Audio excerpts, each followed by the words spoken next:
Good afternoon, ladies and gentlemen. Sports Guy shows here. Today's Sunday, November the 2nd, 2014. The time that I'm recording this video is 3:30 in the afternoon. Ladies and gentlemen, the Carolina Panthers are in the midway of regular season. It's time to break down the first half of the regular season and try to give you a prediction as far as winning total for the Carolina Panthers for the remaining of the regular season.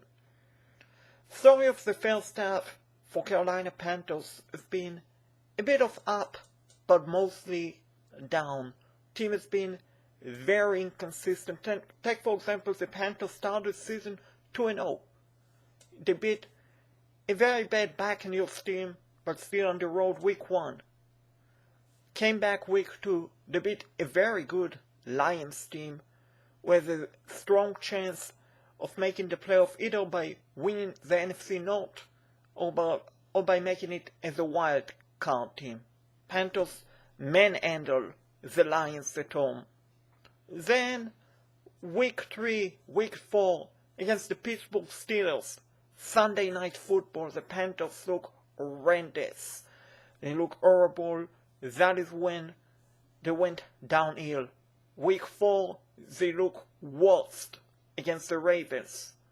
The Panthers' effort was unacceptable, to say it politely, folks. Week 5, against the Bengals, Carolina ended the game tied up 41-41. Was a great game if you are not a Panthers or a Bengals fan to watch it. Otherwise, blood pressure, I'm sure, in Charlotte, as well as Cincinnati. If you are a fan of either Carolina or Cincinnati, blood pressure went up through the roof. Following that, Panthers beat the Bears. Somehow, someway, Carolina defeated the Bears. Then, following that, Carolina had 2 really bad losses. Last week against the Seahawks, a game that play calling was horrendous, especially on offense, folks. And then, a few days ago, Thursday night football against the New Orleans Saints. Panthers were really bad. I mean, on both fronts, but especially on offense. Play calling once again was disaster. Carolina had a couple of crucial drops, and the defense, instead of playing aggressive, and I'm talking about pass defense, I'm not necessarily talking about the front four or even the linebackers, but the secondary, instead of playing aggressive, they played prevent, they played safe, and it allows the Saint receivers to be wide open.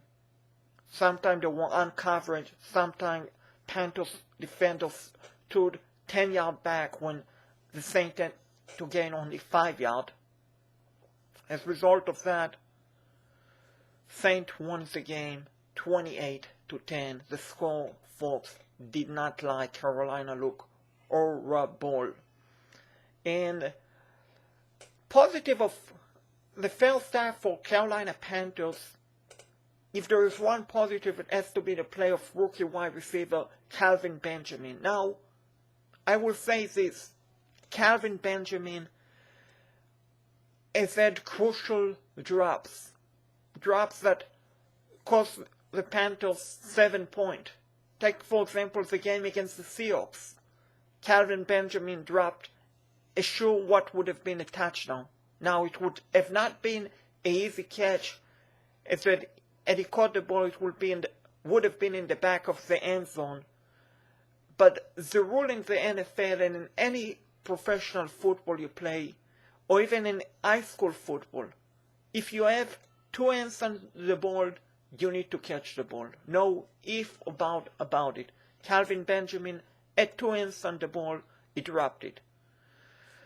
Dropped a sure touchdown. Thursday night football against the Saints, once again, would have been an easy catch. Easier catch would would have been in the front of the end zone instead of the back. Calvin Benjamin had 2 hands on the ball. He dropped the ball. That would have been a touchdown. And you never know if Carolina would have won the game, but it would have made the score at least look more respectable than an 18-point blowout. So he's been positive.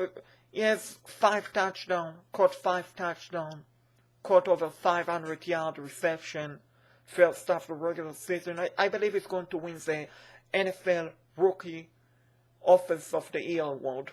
So he's been one positive. Another positive, it's very tough to think of because every other area besides Calvin Benjamin, Carolina's look really bad. Offensive line, my grade for the offensive line, first half, regular season, is a D. And the reason it's a D and not the F is because 2 of the starters on offensive line are rookies. Players who were at risk of not making the team at the end of a training camp. So I'm generous and I give them a D, and I will go ahead and say D+. But as far as the starting center Ryan Khalil, starting left tackle Brian Bell, the grade for both of them is more likely an F than a D+, because they are not a rookie. Ryan Khalil has been in the NFL for a while, couple of years. Brian Bell, this is his second year in the NFL. You expected much more out of them.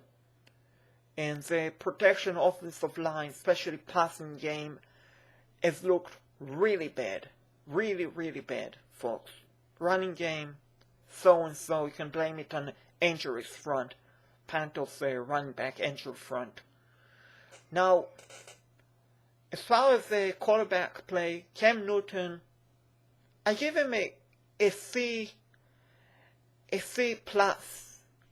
He's not been healthy, and was not healthy until the Bengals game, when he was start running with the ball.